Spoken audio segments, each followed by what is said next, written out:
another tutorial video. Today's one is all about inlaid die cutting, which can be called paper piecing as well, but I kind of think if you're cutting your main design straight into a card panel for your card and you're placing everything back in so it brings it all up to the same level, I feel like that should be referred to as inlaid die cutting because you're inlaying the pieces back in.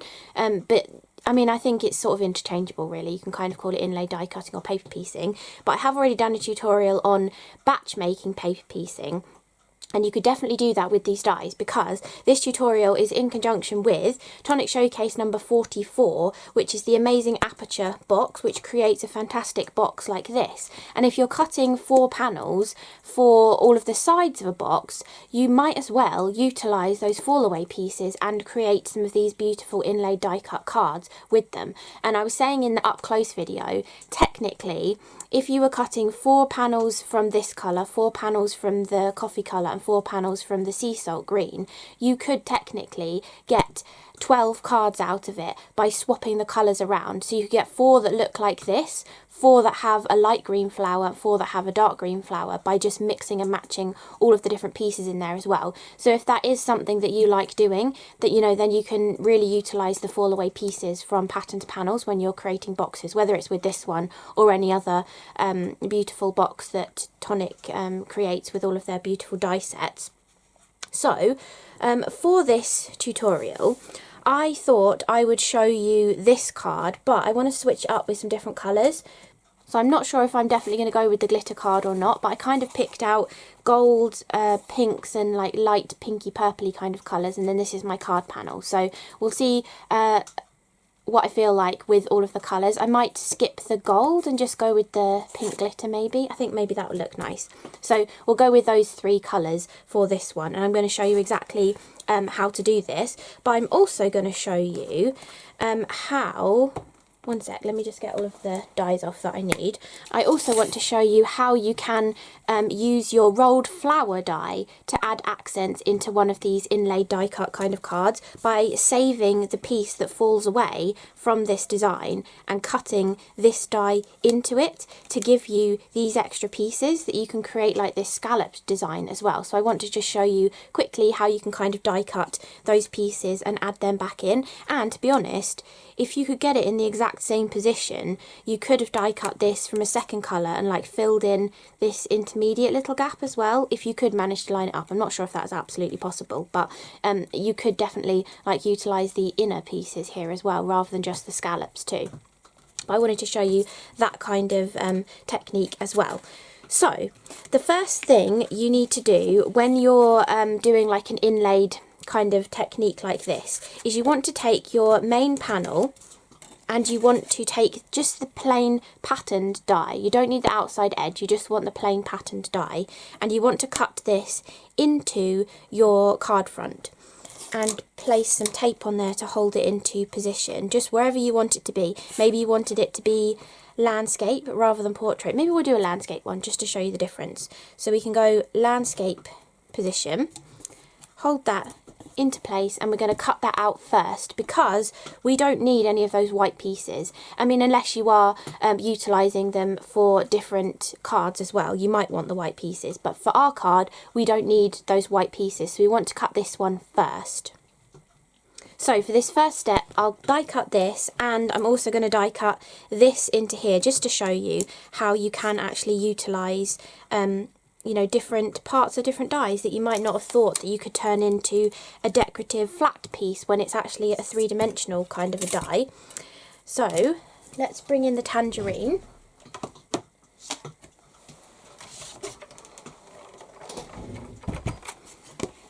And we can die cut that rolled rose there, and just make sure that's definitely straight because my eyes don't seem to be completely straight at the moment. And add that onto there. I'm going to run this back and forth as well, just because that's 300 GSM white card and I want it to really cut out nicely.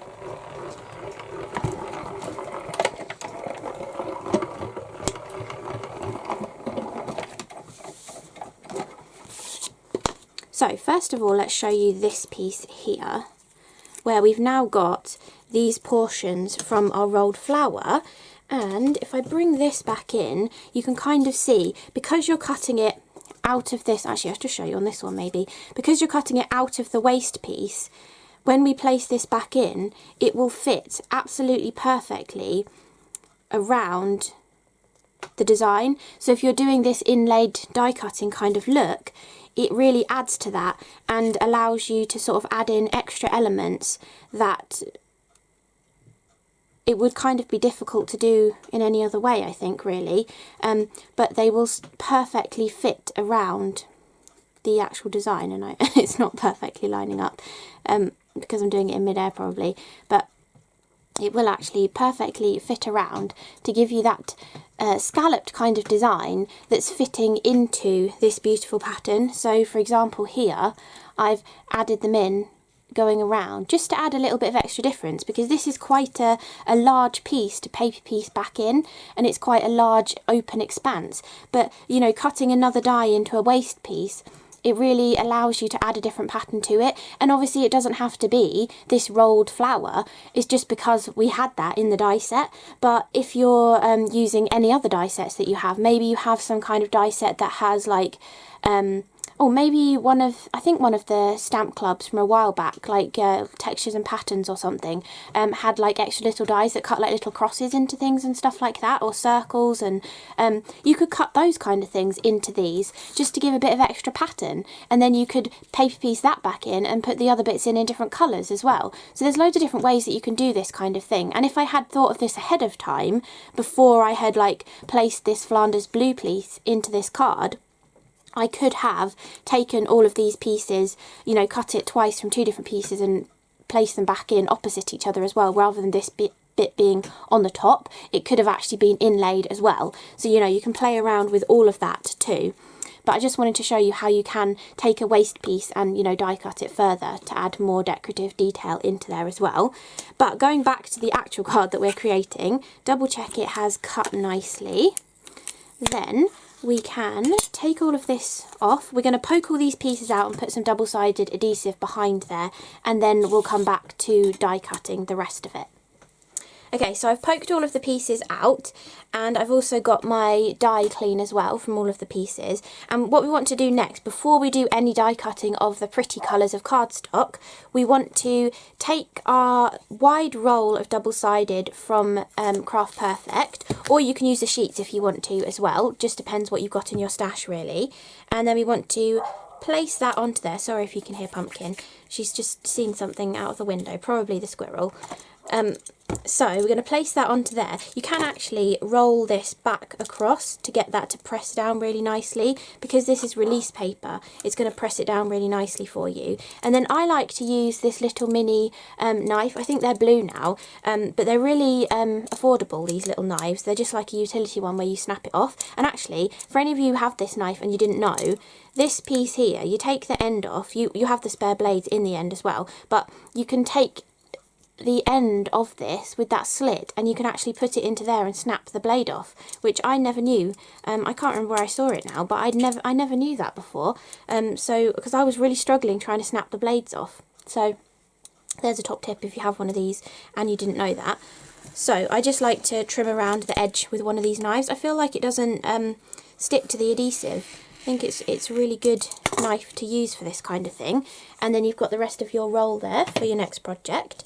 And you can just make sure that this is nicely pressed down. If you want to press this down further, you can just take any spare release paper that you've kept off of something and press it down really nicely to make sure all of those details are stuck down.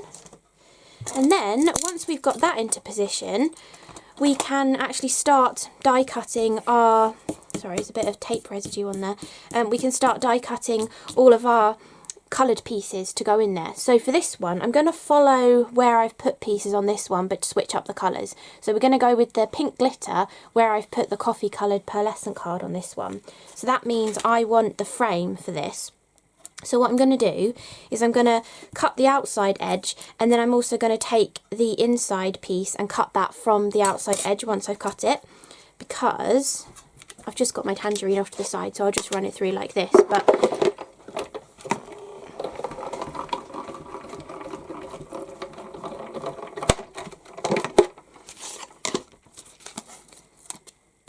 to use that piece to create my frame, but then I can also utilise this inside piece here to then die cut my detail from, and if I was making a box then I would have a panel ready for a box, or I can just use this on another card and just add this as a beautiful decorative panel, not even needing to do any kind of paper piecing for it. It can just be a beautiful decorative panel. So I'm going to cut this, run it through and back again just because it's glitter card, so I want to make sure it's cut really nicely.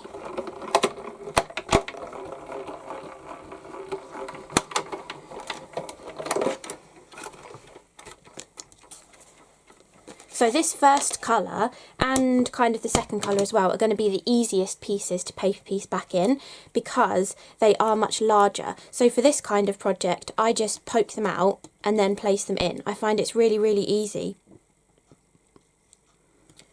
just to poke them out because they're larger and just place them back into the design.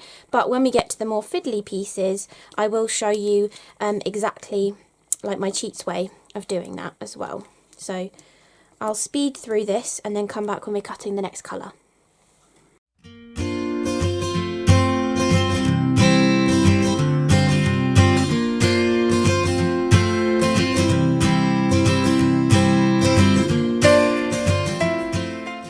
So those are all of the pieces that I wanted from this beautiful sparkly card, so I could now keep the rest of those pieces, or if I had another panel there I could have placed some of those pieces back in. But for now, because we're just doing a demonstration, I will poke all of these pieces out so my die is clean, ready to cut my next colour, and then we'll actually do the frame next, just so that I can show you how easy it is to freehand cut the frame. Or if you wanted to do it so it was perfect, then I would recommend already have using your paper trimmer to cut yourself a rectangle slightly bigger than the rectangle die, and then you could cut the die into that rectangle. I think that would work better if you want it to be absolutely perfect, but I really like the wonky look, so I just take my long bladed pair of scissors and then I just cut along the outside, deliberately going wonky or just accidentally going wonky, however it kind of turns out. And that side, and then the final side as well. And then you've got your beautiful frame which we can add on when we finished all the paper piecing. But doesn't that just look so pretty? And actually, if you deliberately cut it wonky and deliberately stick it on wonky, if you have accidentally placed this patterned panel in a bit wonky, no one's going to know because you're twisting everything to such a wonky angle. No one's going to realise if your panel wasn't directly straight in your cardstock to begin with. So that's quite a good way of disguising that kind of thing too. So the next colour on this one was this sea salt green. So for this card we're going to go with this beautiful colour instead of the sea salt green, because I'm going with a pinky tone. And again, you could leave enough space around this so that you could cut it into the rectangle die, and then you would have another panel for another card. But we're going to place that into there and run this one through. And I might as well just come back because it's easier because I've got stuff on the other side. And then this is going to be relatively easy to paper piece back in as well because I'm going with the larger pieces. So I'll speed this up whilst I'm doing this.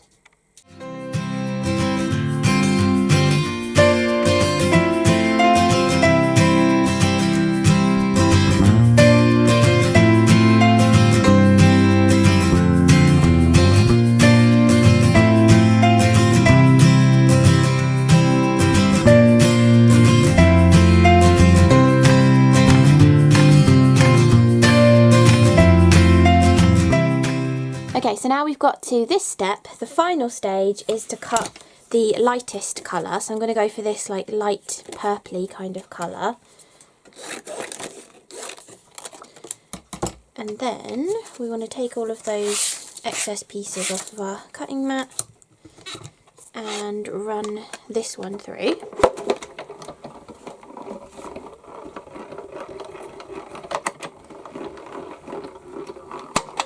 And then we want to hope that most of the pieces are staying in the die for this one, because it is much easier when they stay in the die. Okay, so we've got a couple that have fallen out. So if we put those ones in first, if I look at where that is, it's this one up here.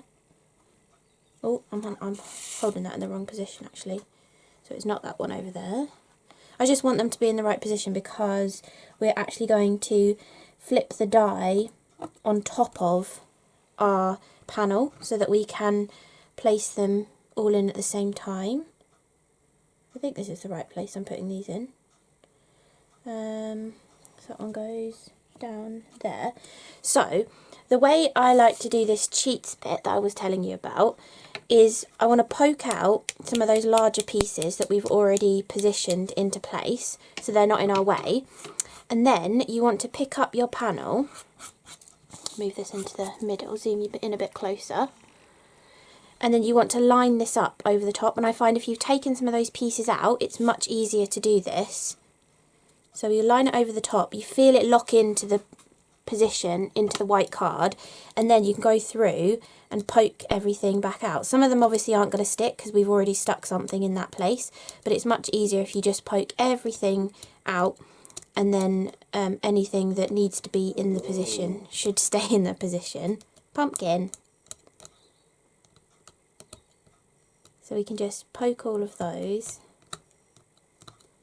all the way around the design, and then if any of them don't quite come out of the die and fall back into place, then we can just put them in manually like we have been with those other bigger pieces. But this just saves so much time for all of those tiny little pieces. So now I think, yes Pumpkin, I think every single one actually went into position almost. I think maybe there's one here. So now all you need to do, sometimes they're just slightly off from where they're supposed to be, so you just got to slide them across with your finger or a pokey tool and then press them into position. Oh, that one's already in place. And press them all down so they're nice and firmly stuck onto the adhesive. And then the final one that just didn't pop out was just this one over here. So we can pick that one up and place that one into position. So that's the really quick cheats kind of way of adding in those last final small elements, is to have already put the larger ones in, because you want to have already placed these ones into position so that you don't have to have popped out every single one of those from this. Otherwise, if you've left one in that you didn't want to be there, you might accidentally push it into the adhesive too much and you won't be able to take it out easily. So now we've got our beautiful pink version of this, we can take our little pink frame and then we can just stick this around the edge using a little bit of glue, and then that will finish off our card. All we need is a little sentiment to finish that off, but it just shows you kind of like a cheats way of getting all of those small pieces back in without having to place them all in one at a time. And it also shows you a way that you might want to you know, save some card, make some extra cards whilst you're actually cutting all of the panels for your box that you're going to make. Because even if you keep your pieces like this, just make sure you've left enough card around the edge to be able to use the outside rectangle to cut them out. Then you can just go back and cut all of these, then you've got all your panels for your box, but you've also created however many cards in the process as well, depending if you're going to put 4 of the same colour panel around your box, or maybe you're going to put different coloured panels around your box. Then you could, you know, make less cards but you still have all of your panels cut and everything. So lots of different ways of kind of utilising all of those leftover pieces from paper piecing, or utilising all of the little fall away pieces from cutting your panels for your box, whichever way round you kind of think of it. But I just wanted to show you this kind of technique, because I know I've shown paper piecing before, but I haven't shown it with such fiddly dies, and I feel like there's elements in here that you think, oh yes, I can definitely paper piece those back in, but all of these tiny ones you kind of think, oh gosh, I don't want to have to poke all of them in individually, but doing it from the die like that makes it so much quicker. So, you know, I thought this might be quite useful for you. So I really hope you enjoyed this tutorial video. Thank you so much for watching, and I will see you again in the next one.